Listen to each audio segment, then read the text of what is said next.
Bonjour, bonjour la famille en Christ. Shalom, que la paix du Seigneur soit avec vous.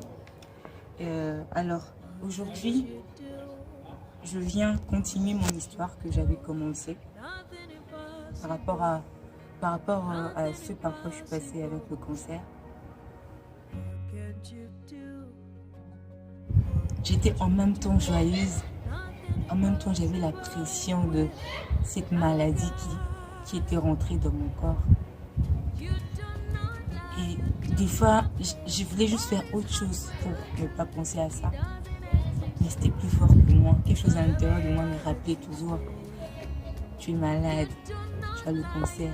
Et n'oublie pas que le cancer se soigne difficilement. N'oublie pas que tu peux mourir. N'oublie pas que tu peux perdre beaucoup d'organes. N'oublie pas que tu perds beaucoup de choses. Et c'était ça mon combat. C'était devenu mon combat de tous les jours. C'était devenu difficile pour moi de vivre sans me poser plusieurs questions. C'était presque impossible que je puisse passer une journée sans penser à ça. Et je ne vous cache pas, j'ai commencé la chimiothérapie. La chimiothérapie est très lourde.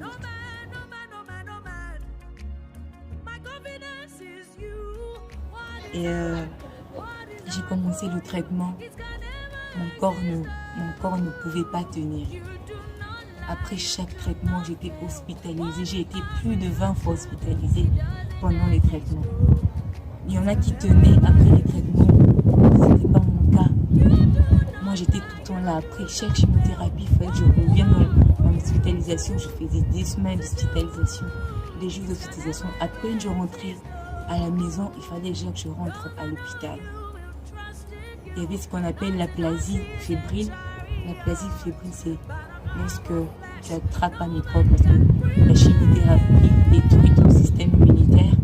Et quand ton système immunitaire n'est pas au point, tu attrapes des virus, tu attrapes des microbes qui attaquent tes organes et ça te rend encore plus malade. Et vu que tu ne peux pas te battre contre ces virus, contre ces microbes, ça peut t'entraîner à la mort. Et moi, c'était ça mon combat. À chaque chimiothérapie, je tombais dans l'aplasie. À chaque chimiothérapie, je tombais dans l'aplasie. Et les médecins se demandaient, mais qu'est-ce qui se passe? Elle, on doit forcément la garder longtemps pendant tout son traitement. Et je signale que mon traitement a pris 9 mois. J'ai fait 9 mois de traitement de chimiothérapie. Je suivais un protocole particulier.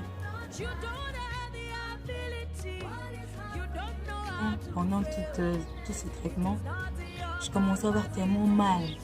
Je ne sentais pas mes jambes, je ne sentais pas mes pieds, je n'arrivais pas à marcher. Ma soeur devait me porter sur son dos pour juste aller me soulager, quitter de la chambre, aller me soulager, je ne pouvais pas marcher. Et j'étais tellement mal, j'avais très mal. Tout mon système digestif était abîmé, bousillé. Je ne pouvais pas manger, je ne pouvais pas boire. Je vomissais tout le temps. Je faisais tout le temps de la diarrhée. C'était horrible, mais horrible. J'avais tellement maigri que ce que vous voyez aujourd'hui n'a rien à voir avec ce que j'étais en ce moment. Les médecins ont décidé de me donner de la morphine pour calmer la douleur. Et non, la morphine, au lieu de m'aider, ça détruit encore mon corps. Et ça m'a fait rentrer dans le coma.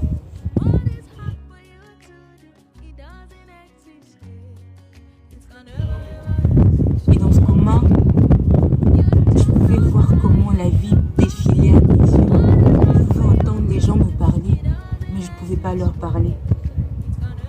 J'entendais la voix du Seigneur qui me disait: tu vas t'en sortir. C'est juste pour te reposer.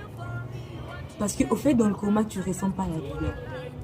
Dans le coma, tu oublies la douleur que tu sens. Et pour moi, le Seigneur m'a fait passer par là pour me donner le repos. Et là, le Seigneur m'a fait comprendre que le seul vrai repos, c'est en lui. Le seul vrai repos, le soulagement que tu peux chercher, se trouve en Dieu.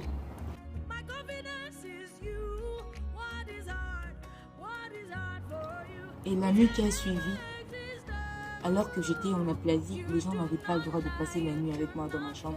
J'étais toute seule, j'étais branchée plusieurs machines. Il y avait plusieurs machines qui étaient branchées sur moi.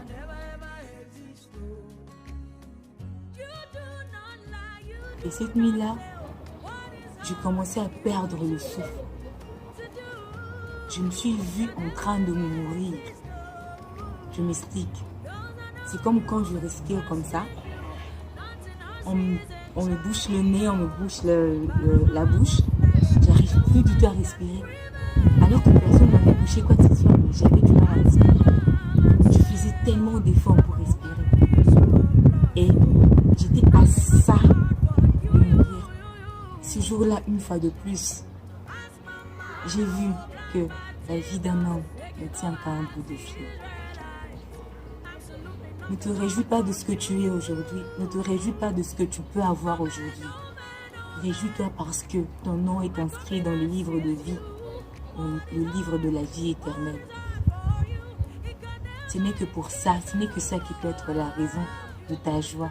Après, je suis rentrée chez moi à la maison. Il y a ma mère qui était même venue du pays pour s'occuper de moi. Un jour, alors qu'on devait partir à l'hôpital juste pour une consultation, j'étais sous ma douche. Je commençais déjà à me forcer à prendre parce que j'étais très faible. Je commençais à faire des efforts pour essayer de reprendre mon autonomie.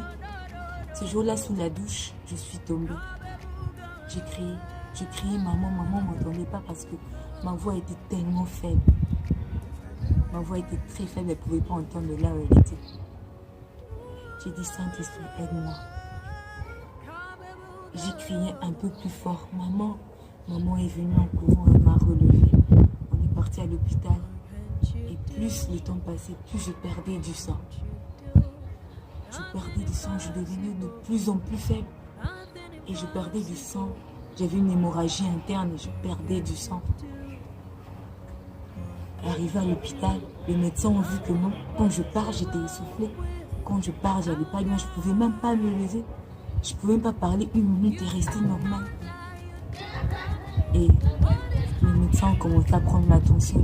Ils voyaient que ma tension baissait de plus en plus. Elle baissait. Et jusqu'à ce que j'ai perdu connaissance.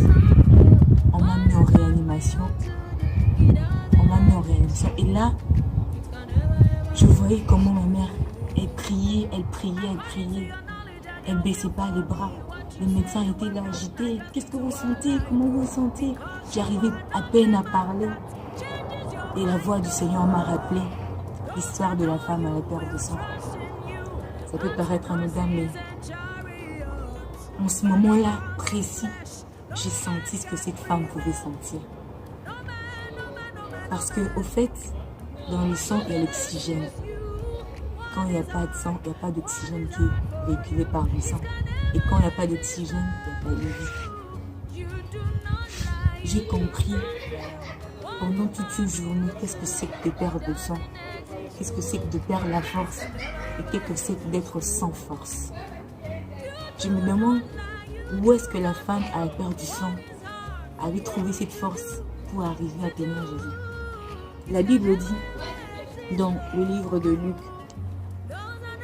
Luc 6, et toute la foule cherchait à le toucher parce qu'une force sortait de lui et les guérissait tous. Cette parole m'est revenue. Cette parole résonnait à chaque fois dans ma tête. Ça résonnait à chaque fois dans ma tête. C'est Jésus qui donne la force. C'est le Saint-Esprit qui donne la force. J'étais nu bon, je priais, je disais, Jésus, que ta force.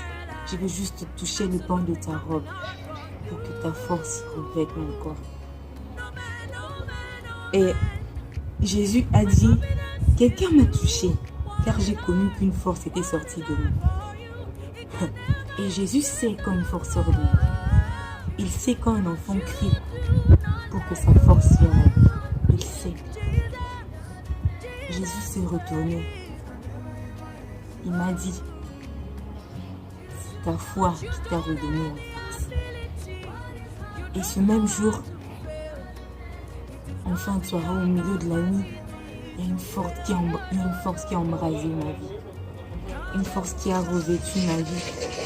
Et j'étais en réanimation pendant tout ce temps. Et les médecins se demandaient ce que j'allais m'en sortir. Il y avait ma mère, mon grand-père, ma grand-mère qui était là, qui veillait sur moi. Et prier constamment, et prier. Et moi aussi, au-dedans de moi, la parole de Dieu était là. C'était aussi fort, plus fort que la douleur que je pouvais ressentir, plus fort que la faiblesse que je pouvais ressentir. La force de Jésus a revêtu mon corps.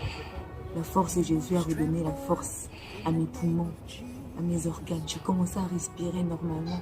J'ai commencé à parler. J'ai commencé même à marcher. Et ça, c'est un témoignage. Je vais témoigner la grandeur de Dieu. Parce qu'il a été fidèle, il a été bon. Alors que je sentais même plus mon corps. Il a décidé de me redonner la force. Et quand Dieu te donne la force, tu sais que c'est Dieu qui te fortifie. Je vais encourager quelqu'un qui me suit maintenant. Il n'y a pas de hasard avec Dieu. Ce qu'il permet, c'est pour une cause, pour sa gloire. Quand il veut manifester sa gloire, ça veut dire qu'un instrument prêt à être utilisé. Je crois fortement que mon témoignage va édifier beaucoup de gens. Mon témoignage va fortifier beaucoup de gens. Et surtout, rebooster la foi de quelqu'un. Je me suis. Je vous invite à aimer le Seigneur de tout votre cœur, le chercher en vérité de toute votre force. Parce qu'il ne se cache pas, il se laisse montrer à ceux qui le cherchent. Et j'encourage quelqu'un à ne pas chercher sa force ailleurs, comme Christ. La parole de Dieu est esprit et vie. La parole de Dieu donne la vie. Je vais continuer la suite de mon témoignage prochainement. Merci. Que Dieu vous bénisse.